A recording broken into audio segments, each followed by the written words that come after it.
Hey, Charles here with a quick look at 2K Marin's Bioshock 2.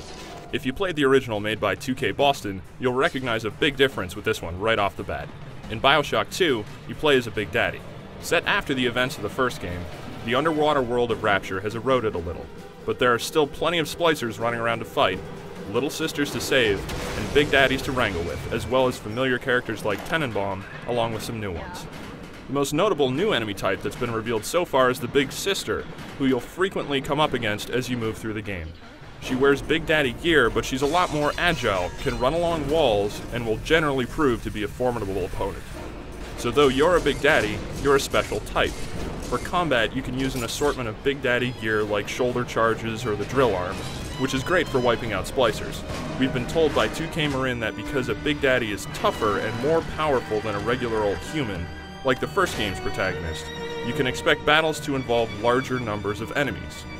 If you happen to catch a splicer all alone, chances are they might book it in the other direction. Like in the first game, your character here can still use more weapons and plasmids.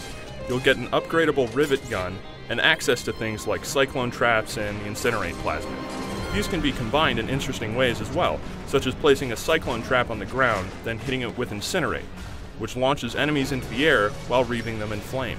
Though we haven't seen that much yet, so far it seems like the game will deliver some of the same styles of play as the original, along with some interesting new twists, and we're looking forward to seeing more of 2K Marin's sequel, scheduled to be released this fall on Xbox 360, PlayStation 3, and PC platforms.